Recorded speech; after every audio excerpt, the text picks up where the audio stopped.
Hello and welcome back. हम पढ़ रहे थे रिटायरमेंट और डेथ, दोनों एक साथ हम पढ़ रहे थे। सारी चीज़ें हमने पढ़ ली थी, सिर्फ एक ही हमें पढ़ना था कि जो पार्टनर की डेथ हो रही है या फिर रिटायर हो रहा है उसको जो अमाउंट हमें पे करना है वो हमें कैलकुलेट करना सीखना है। ठीक है, तो उसके लिए अब हम लोग बैलेंस शीट वाले क्वेश्चंस को थोड़ा सा साइड में रखेंगे, बिकॉज वहाँ पे एटलीस्ट लिखा था कि एडजस्टमेंट ऑफ कैपिटल ये सब वगैरह नहीं आएंगे। रिवैल्यूएशन अकाउंट आएगा बिल्कुल, तो हम लोग रिवैल्यूएशन वाले क्वेश्चंस भी करेंगे, लेकिन एक बार हम लोग वो पढ़ लेते हैं जो अमाउंट पेबल टू रिटायरिंग या फिर जो जिस पार्टनर की डेथ हो चुकी है उसका जितना भी अमाउंट है वो हमें उसे पे करना है। तो क्वेश्चन नंबर 9 देखेंगे हम लोग पेज नंबर 152 पे। देखो, पी क्यू व आर एक फर्म में साझेदार थे और लाभों को 2-2-1 के अनुपात में बांटते थे। साझेदारी संलेख में प्रावधान था कि किसी साझेदार की मृत्यु पर उसके वैधानिक प्रतिनिधि निम्न के अधिकारी होंगे। तो देखो यहाँ पर हम जो क्वेश्चन कर रहे हैं वो कौन सा कर रहे हैं, मृत्यु पर। तो पूरा क्वेश्चन हमें सेम करना है, मतलब रिटायरमेंट और डेथ दोनों भी सेम है। सिर्फ तुम्हें याद रखना है कि डेथ में जो अमाउंट हम लोग पे करेंगे, किसको पे करेंगे, उसके प्रतिनिधि को पे करेंगे, एग्जीक्यूटर को पे करेंगे, बस ये एक डिफरेंस है।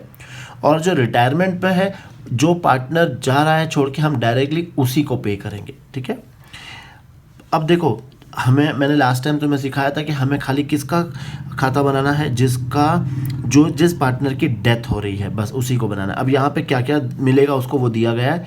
पूंजी पर 12% प्रति वर्ष की दर से हमें क्या देना है, ब्याज देना है। ठीक है, एक तो हमें उनको इंटरेस्ट ऑन कैपिटल देना है, फिर आहरण पर 18% प्रति वर्ष की दर से ब्याज, इंटरेस्ट ऑन ड्राइंग्स उससे वसूल करना है। 12,000 प्रति वर्ष का वेतन, पिछले वर्ष के लाभ के आधार पर फर्म के लाभ में हिस्सा मृत्यु की तिथि तक। देखो हमें उसे 4 चीज़ जो भी लेनी या देनी है। कैसे, एक तो देना है इंटरेस्ट ऑन कैपिटल, दूसरा हमें वसूल करना है इंटरेस्ट ऑन ड्राइंग्स, उसको एक तो सैलरी मिलेगी और जितने भी उसके पिछले वर्ष का लाभ हुआ उसके हिसाब से उसके लाभ में हिस्सा, ये 4 चीज़ हमें निकालनी है। 31/5/2017 को पी की मृत्यु हो जाती है। बस अब यहाँ देखो, सबसे पहले जो हमें पूंजी दी गई है वो आगे देखो, उसकी पूंजी 31/3/2017 को 80,000 थी। तो पूंजी हमें दी है 31/3/2017। इसका मतलब हम जो बैलेंस शीट वगैरह बनाते हैं वो कौन से डेट पे बना रहे हैं, 31/3/2017 को। और पी की मृत्यु कब हो रही है, तो 31/5/2017। इसका मतलब हमें जो भी गणना करनी है वो 2 महीने की करनी है। कैसे, मार्च के बाद अप्रैल और मई पूरा आ जाएगा, तो सिर्फ 2 महीने का हमें हर चीज़ निकालना है। जैसे इंटरेस्ट ऑन कैपिटल वो भी 2 महीने का निकालेंगे, इंटरेस्ट ऑन ड्राइंग्स वो भी 2 महीने का, सैलरी हम जो दे रहे हैं वो भी 2 महीने का, और जो उसका लाभ में हिस्सा देना है वो भी 2 महीने का ही हमें निकालना है। चलो कैसे निकालेंगे वो देखते हैं अभी। उसने 15,000 निकाले थे, ये तो उसके आहरण हो गए, और उसके आहरण पर ब्याज की गणना 1200 की गई। चलो ये तो हमें डायरेक्टली दे दिया है कि आहरण पर ब्याज हमें कितना लेना है, 1200 लेना है। 31/3/2017 को समाप्त पिछले वर्ष के लिए फर्म का लाभ था 30,000। ये वापस ध्यान से देना, ये फर्म का लाभ है, इसमें से हमें किसका लाभ का हिस्सा देना है, जिस साझेदार की मृत्यु हो गई है। और वो कैसे देना है, देखो पिछले वर्ष के लाभ के आधार पर फर्म के लाभ में हिस्सा। तो ये तो हो गया हमारा पिछले वर्ष का लाभ, हम लोग यही मान के चल रहे कि इस वर्ष भी इतना ही लाभ होगा, और उसमें से पी का हिस्सा कितना है हमें वो निकालना है। तो अब यहाँ पर हमें ना तो रिवैल्यूएशन अकाउंट बनाना है ना बैलेंस शीट बनाना है, हमें सिर्फ और सिर्फ क्या करना है, पी का खाता बनाना है, और उसको हम लोग कितना पैसा देंगे वो हमें निकालना है। बस ऐसे टाइप के क्वेश्चन ही इस बार ज़्यादा आने वाले हैं। अगर रिटायरमेंट का केस आया तो तुम लोग रिटायरमेंट और डेथ, तो तुम ज़्यादा प्रैक्टिस ऐसे क्वेश्चंस के लिए ही करना। ठीक है, चलो अब इसको सॉल्व करते हैं। होप तुम्हें क्वेश्चन समझ में आ गया होगा। अब इसका सोल्यूशन देखते हैं हम लोग।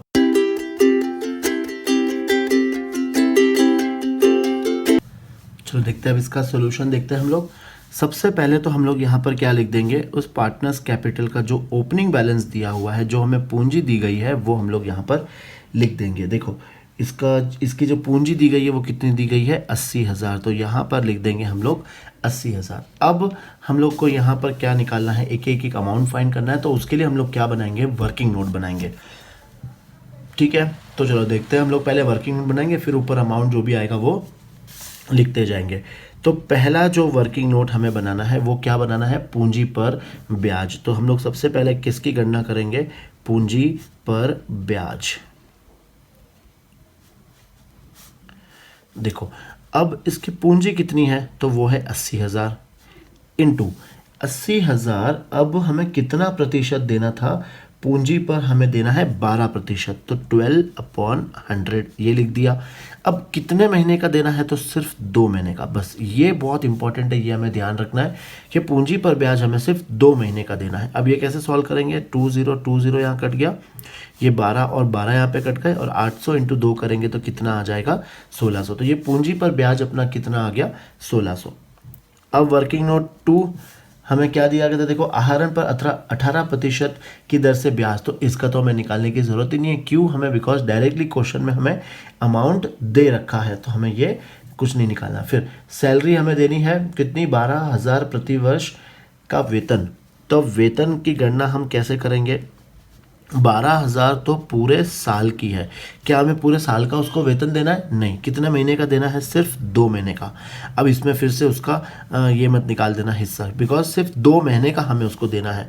तो ये कैसे करेंगे, 12 1,000 और 2 मल्टीप्लाई करेंगे तो कितना आ जाएगा, 2,000। तो वेतन हमें कितना देना है उसे, 2,000। फिर अब वर्किंग नोट नंबर 3 हमें क्या निकालना है, देखो उसमें लाभ में हिस्सा। तो किसका निकाल रहे हैं हम लोग, पी का लाभ में हिस्सा।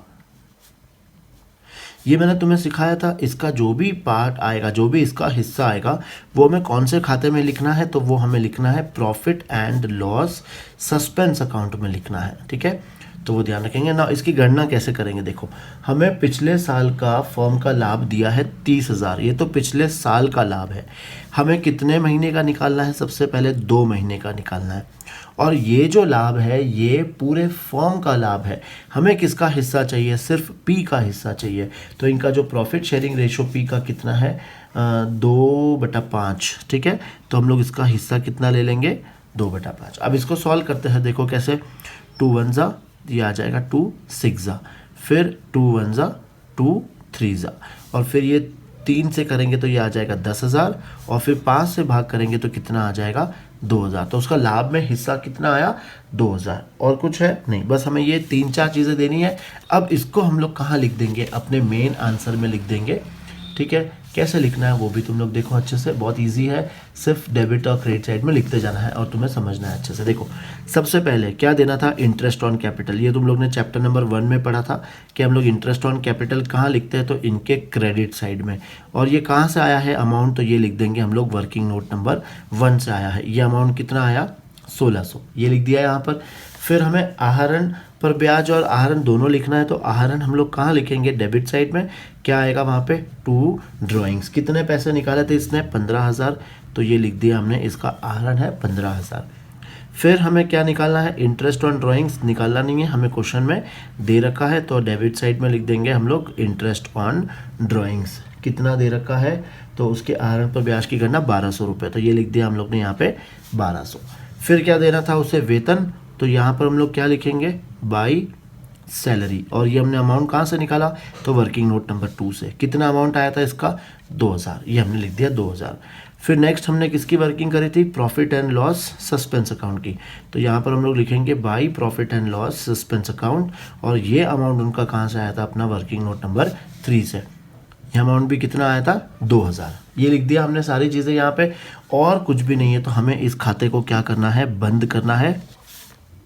इस खाते को बंद करके हम लोग शेष निकालेंगे। देखो 85,600 तो यहाँ की टोटल आ रही है, 85,600, यहाँ पर भी आ गया 85,600। फिर इसमें से ये माइनस करेंगे तो ये आएगा 69,400, तो ये बैलेंस आ गया 69,400। अब ये क्या लिखना है, देखो यहाँ पर इसकी डेथ हो रही है, तो ये अकाउंट को हम लोग कहाँ लिखेंगे, टू एग्जीक्यूटर अकाउंट। ये हमें ध्यान रखना है।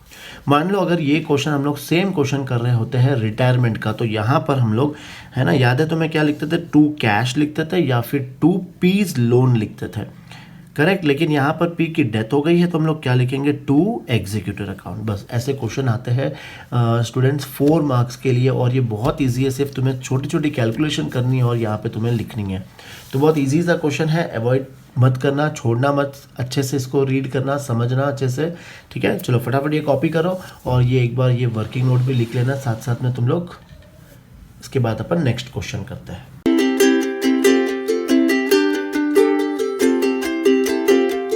चलो अब जो नेक्स्ट वाला क्वेश्चन है वो है क्वेश्चन नंबर 10। ये है तुम्हारे पेज नंबर 153 पे। देखो ए, बी व सी साझेदार है जो लाभों को 3-2-1 के अनुपात में विभाजित करते हैं। उन्होंने 60,000 की संयुक्त जीवन बीमा पॉलिसी ले रखी है जिसका वार्षिक प्रीमियम 4,000 लाभ हानि खाते में लिखा जाता है। देखो वैसे तो मैंने बताया था कि संयुक्त जीवन बीमा पॉलिसी आएगी नहीं, लेकिन अगर ऐसे क्वेश्चन में अगर संयुक्त जीवन बीमा पॉलिसी आती है तो तुम्हें उसका मतलब भी समझना पड़ेगा। तो हम लोग समझ लेते, देखो कुछ ज़्यादा टफ नहीं है। ये संयुक्त जीवन बीमा पॉलिसी तो तुम लोग ने भी, सभी जनों ने अपने जीवन पे करा रखी है। इसका मतलब क्या होता है जीवन बीमा पॉलिसी का, कि अगर समझो किसी आदमी ने या औरत ने, किसी ने भी अगर समझो अपने लाइफ पर अगर उन्होंने जीवन बीमा पॉलिसी करवा रखी है, तो अगर उस व्यक्ति की डेथ हो जाती है तो उनके परिवार को वो पूरा पैसा मिलेगा। तो यहाँ पर इन्होंने फर्म ने क्या ले रखी है, संयुक्त जीवन बीमा पॉलिसी। इसका मतलब क्या है, इन तीनों की उन्होंने एक ही पॉलिसी निकाली है, और अगर तीनों में से किसी की भी मृत्यु हो जाती है तो अपने को LIC से क्या मिल जाएगा, पूरा पैसा मिल जाएगा जितने की उन्होंने पॉलिसी करवा रखी थी। और ये जो पैसा मिलेगा वो हम लोग जिस पार्टनर की डेथ हो रही है उसको नहीं देंगे, तीनों में बटेगा। तो सी, यहाँ पर सी की मृत्यु हो रही है तो सी को सिर्फ उसका हिस्सा मिलेगा, जितने की पॉलिसी का अमाउंट है उसमें सी को सिर्फ क्या मिलेगा, उसका हिस्सा मिलेगा। और यहाँ पे दे रखा है कि उसका जो वार्षिक प्रीमियम था वो हमने लाभ हानि खाते में दे रखा है। तो बस, तो ये तो हमने इसको खर्चा मान लिया, तो ये तो हमारा पूरे अपने लिए क्या हो गई, इनकम भी कह सकते हैं। और इस इनकम को इसमें से सी में उसका हिस्सा मिलेगा, ठीक है। फिर फर्म के खाते प्रति वर्ष 31 मार्च को बंद किए जाते हैं। 1 अगस्त 2017 को सी की मृत्यु हो जाती है। तो प्रतिवर्ष हम बंद कब करते हैं खाते, 31 मार्च को, और सी की मृत्यु कब हो रही है तो 1 अगस्त 2017 को। अब यहाँ से हम कैलकुलेट करेंगे कितने महीने होते हैं। 31 मार्च के बाद होता है अप्रैल, फिर मई, फिर जून, फिर जुलाई, फिर अगस्त। लेकिन अगस्त नहीं लेंगे बिकॉज 1 अगस्त है, 1 अगस्त को उसकी डेथ हो गई। तो कितने महीने आए, 4 महीने, अप्रैल मई जून जुलाई, 4 मंथ। तो जो भी हमें निकालना है, वर्किंग करनी है, वो कितने महीने का करना है, 4 महीने का निकालना है। देखते हैं उसको क्या क्या मिल रहा है। अपनी पूंजी व बीमा राशि के हिस्से के साथ साथ सी के वैधानिक प्रतिनिधि को निम्न भुगतान प्राप्त करने का अधिकार होगा। मतलब उसको पूंजी तो मिलेगी और बीमा पॉलिसी में उसका हिस्सा भी मिलेगा। उसके अलावा क्या मिलेगा उसको देखो, मृत्यु की तिथि तक 10% वार्षिक दर से पूंजी पर ब्याज। अब भी अपन ने वर्किंग करी थी इसकी, तो ये अपन आसानी से निकाल लेंगे। कितने महीने का निकालना है, बस 4 महीने का निकालना है, वो तुम्हें अच्छी तरह से ध्यान रखना है, ठीक है। फिर है साझेदार का लाभ में हिस्सा जो गत 3 वर्षों के औसत लाभ पर आधारित होगा। अब इसमें थोड़ी सी वर्किंग ज़्यादा बढ़ जाएगी। पिछले वाले प्रश्न में हमें जो लाभ था वो हमें डायरेक्ट अमाउंट दे रखा था, और यहाँ पर हमें कैसे निकालना है, गत 3 वर्षों के औसत लाभ पर आधारित होगा। इसका मतलब हमें गत 3 वर्षों के लाभ दिए होंगे और उसमें हमें क्या निकालना है, उसका औसत लाभ निकालना है। औसत लाभ निकालना तो तुम्हें आता है, कैसे निकालेंगे, तीनों जितने भी 3 साल का लाभ दिया उसको जोड़ देंगे, फिर 3 से भाग कर देंगे, तो क्या आ जाएगा अपने को, औसत लाभ। फिर लाभ आ गया, फिर वापस से वही 4 महीने का निकालना है और उसमें से उसका हिस्सा निकालना है, ठीक है। साझेदार का ख्याति में हिस्सा जिसकी गणना गत 4 वर्षों के औसत लाभ के 3 वर्ष के क्रय के आधार पर होगी। देखो ऐसे क्वेश्चन में तुम्हें उसका लाभ में हिस्सा भी निकालना होगा और ये भी आएगी ख्याति में उसका हिस्सा। अभी तो इसमें रिवैल्यूएशन वगैरह नहीं आया है, वो भी आएगा, सब कुछ आएगा इसमें। तो देखो अब साझेदार का ख्याति में हिस्सा कैसे निकालेंगे, पिछले 4 वर्षों के औसत लाभ, मतलब हमें 4 वर्षों के औसत लाभ निकालने हैं, फिर उसके 3 वर्ष के क्रय के आधार पर। याद आ गया गुडविल का मेथड, हमें पहले औसत लाभ निकालेंगे, उसको 3 से हम लोग क्या करेंगे, गुणा करेंगे, तो क्या मिल जाएगी हमें, फर्म की ख्याति मिल जाएगी। और फिर फर्म की ख्याति में से किसका हिस्सा निकाल लेंगे हम लोग, सी का हिस्सा निकाल लेंगे। फिर वो कौन किसे देगा, तो वो देगा ए और बी दोनों किसको देंगे, सी को देंगे। चलो यहाँ तक तो आ गया समझ में। 1 अप्रैल 2017 को सी की पूंजी 90,000 थी, जबकि इस तिथि से मृत्यु की तिथि तक सी ने 5,500 के आहरण किए थे। आहरण तो हम लोग डेबिट साइड लिख देंगे और इसको हम लोग कहाँ लिख देंगे, क्रेडिट साइड में। गत 4 वर्षों के लाभ इस प्रकार है, ये 1 2 3 यहाँ पे हानि है और ये 4 वर्षों के लाभ हमें दिए हुए। क्या बनाना है हमें? सी के पूंजी खाते बनाइए। बस सिंपल है। सिर्फ देखो पूंजी खाता एक छोटा सा बनेगा जिसमें 4-5 चीज़ें हमें करनी है। बस उसमें क्या करना है, एक एक का वर्किंग नोट बनाओ, अमाउंट फाइंड करो और लिख दो ऊपर। बहुत सिंपल है। 4 मार्क्स इसके आसानी से तुम्हें मिल जाएंगे। चलो क्वेश्चन पढ़ लिया है, अब इसका सोल्यूशन देखते हैं फटाफट।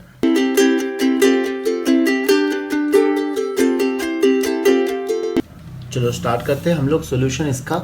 सबसे पहले हम लोग को यहाँ पर क्या लिखना है, इसका जो पूंजी का शेष दिया है वो यहाँ पर लिख देंगे हम लोग।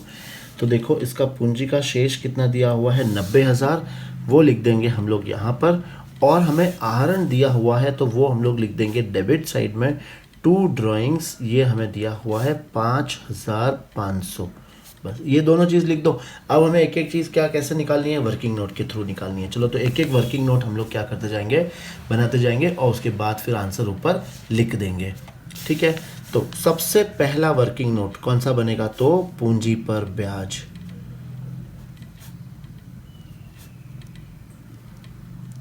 पूंजी पर ब्याज। अब इसकी पूंजी कितनी है, 90,000।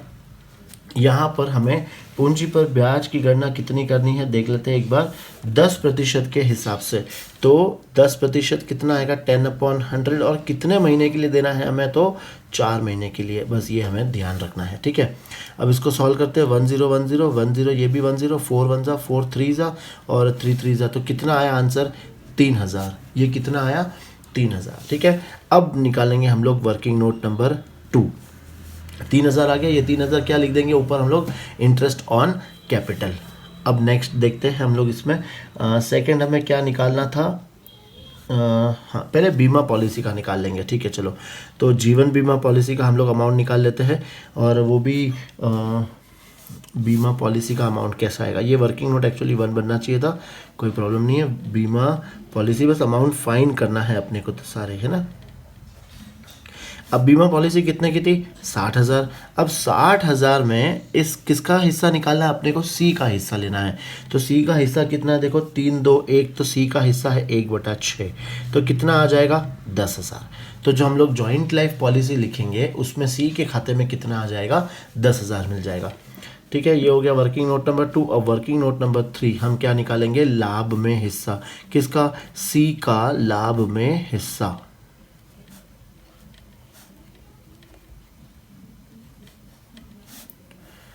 बताओ अब इसमें हमें क्या निकालना पड़ेगा, सबसे पहले हमें औसत लाभ से इसकी गणना करेंगे। तो औसत लाभ कैसे निकलेगा, देखो हमें पिछले 3 वर्षों के औसत लाभ लेना है। तो हमें पिछले 3 वर्षों के औसत लाभ कितने आ जाएंगे, तो 26,000। एक साल का हानि दी गई है तो माइनस कर देंगे 6,000 और 34,000 को फिर जोड़ देंगे और उसको किससे भाग करेंगे, 3 से भाग करेंगे। देखते हैं ये आंसर कितना आता है, 20 और ये 54,000। 54,000 को हम 3 से भाग करेंगे तो कितना आ जाएगा आंसर, 18,000। ये हमें अब लाभ मिला है, ये पूरे फर्म का लाभ है। इसमें से हम किसका हिस्सा निकालेंगे, सी का हिस्सा निकालेंगे। तो जो खाते को हम लोग डेबिट करते हैं वो कौन सा खाता आता है, profit and loss suspense account. तो ये लिख देंगे profit and loss suspense account.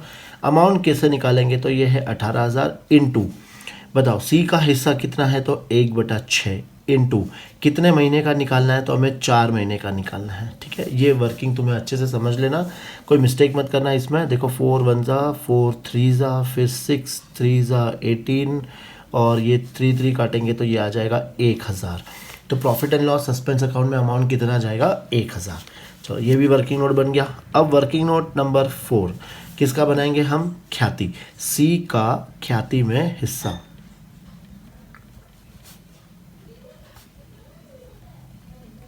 कैसे निकालेंगे, इसमें भी हमें सबसे पहले क्या निकालना है, औसत लाभ। औसत लाभ अब कितने सालों का लेना है हमें, तो 4 साल का लेना है। ठीक है ना, 4 साल का औसत लाभ तो क्या क्या दिया हुआ है, 16,000 प्लस 26,000, इसमें से माइनस करेंगे 6,000 और प्लस 34,000। इसको किससे भाग करेंगे हम लोग, इसको करेंगे हम लोग 4 से भाग करेंगे। अब ये आंसर कितना आएगा, 54 तो पहले आ गया था, 16 दिख रहा है तुम्हें, नहीं बोलोगे कैसे, है ना। मेरे को ही देखना पड़ेगा। देखो 54 प्लस 16 तो ये कितना आ जाएगा 70,000। 70,000 को हम किससे भाग करेंगे, 4 से भाग करेंगे। तो 70,000 को 4 से भाग करेंगे तो आंसर आ जाएगा हमारा 17,500। अब ये 17,500 के 3 गुना, मैं यहीं पे लिख रहा हूँ बिकॉज जगह कम है और यहीं पे हमें सॉल्व करना है। 17,500 के 3 गुना तो ये कितना आ जाएगा 52,500। ये जो आया है ये है हमारे फर्म की ख्याति। हमें फर्म की ख्याति से कोई लेना देना नहीं है, हमें इसमें से किसका हिस्सा निकालना है, तो सी का हिस्सा निकालना है। तो अब यहाँ पर हम लोग सी का हिस्सा निकालेंगे। कैसे, 52,500 तो पूरे फॉर्म की ख्याति है, इसका हिस्सा कितना है तो वो है 1/6। तो इसको डिवाइड बाय 6 कर देंगे तो कितना आ जाएगा सी का हिस्सा 8750। अब ये कौन देगा, ये देगा ए और बी।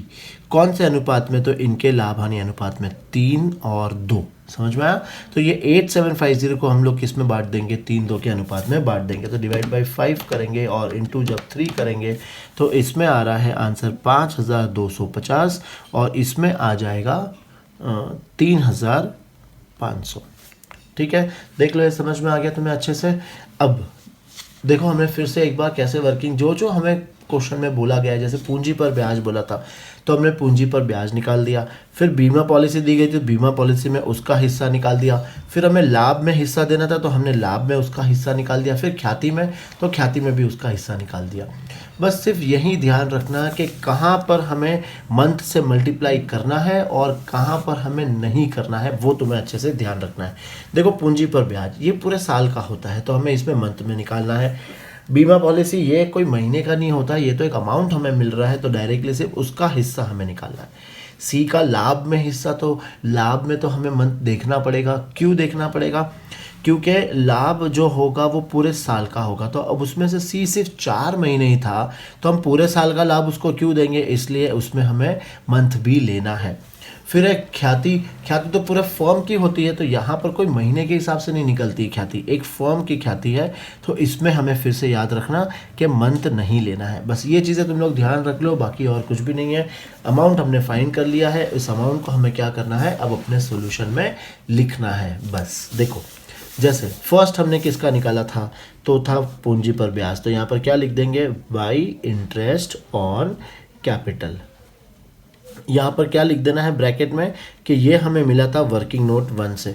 आंसर लिख दो यहाँ पर, वर्किंग नोट 1 से अमाउंट कितना आया था 3,000 आया था तो यहाँ पे 3,000 लिख दिया। फिर हमने क्या निकाला, फिर हमने निकाला था बीमा पॉलिसी। तो by joint life policy, by joint life policy ये हमने जो अमाउंट निकाला था वो वर्किंग नोट 2 से निकाला था और ये अमाउंट कितना आया था, यह आया था 10,000। तो ये लिख दो 10,000 सी के खाते में। फिर हमें लाभ का हिस्सा, तो ये अपने को पता है कि हम लाभ को कौन से खाते में लिखते हैं, तो profit and loss suspense account. ठीक है, अब देखो यहाँ पर मैं तुम्हें 1 मार्क का एक क्वेश्चन भी बता देता हूँ। क्वेश्चन में आ सकता है कि ये profit and loss suspense account को हम लोग बैलेंस शीट में कहाँ शो करते हैं। तो तुम्हारा आंसर ये होना चाहिए कि अगर प्रॉफिट होगा तो एसेट साइड में और अगर लॉस होगा तो लाइबिलिटी साइड में। याद रखना, ठीक है। तो ये 1 मार्क का क्वेश्चन तुम्हें पूछ सकते हैं। तो profit and loss suspense account में इसमें अपना जो आंसर आया था वो कितना आया था, 1,000 आया था। तो यहाँ पे लिख दिया हमने 1,000। फिर हमें गुडविल देना है, तो गुडविल कौन देगा, ए देगा और बी देगा। याद है ना क्यों। चलो profit and loss suspense account में हम लोग वर्किंग नोट नंबर 3 लिख देंगे, ए और बाई बी इज कैपिटल। यहाँ पे गलती से देखो बहुत सारे स्टूडेंट्स क्या करेंगे, यहाँ पे बाई गुडविल लिख देंगे। नहीं, गुडविल को ए और बी में हमें बांटना बहुत ज़रूरी है। और ये अमाउंट कितना आ जाएगा 5250 और यहाँ पर कितना आ जाएगा 3,500। बस फिर इस खाते को हम क्या कर देंगे, बंद कर देंगे। अब इसका टोटल निकाल के हम ये माइनस करके चेक करते हैं कि कोई हमारा आंसर सही आया या फिर नहीं आया। ठीक है, चलो देखते हैं। तो ये एक कैलकुलेटर से ही कर लेते हैं बिकॉज हमारे पास जब फैसिलिटी है तो उसको यूज़ करेंगे। 90,000 plus 3,000 plus 10,000 plus 1,000 plus 5250 plus 3,500, तो ये टोटल है 1,12,750। तो यहाँ पर भी टोटल सेम लिख देंगे 1,12,750 और उसमें से 5,500 जब माइनस करेंगे तो अपना आंसर आएगा 1,07,250। तो ये क्या लिखेंगे बताओ, टू एग्जीक्यूटर अकाउंट, क्योंकि सी की यहाँ पर क्या हो चुकी है, डेथ हो चुकी है।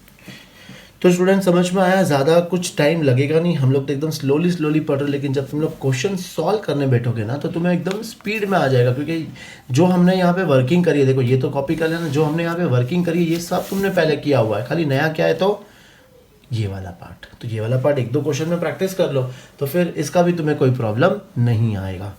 ठीक है, चलो नोट डाउन करो ये दोनों क्वेश्चंस फटाफट से, फिर नेक्स्ट क्लास में हम लोग और भी इस पे क्वेश्चंस है वो हम लोग करेंगे जिसमें रीवैल्यूएशन अकाउंट भी आ रहा है, तो वैसे टाइप के क्वेश्चंस भी कर लेंगे हम लोग। ठीक है, चलो गुड बाय।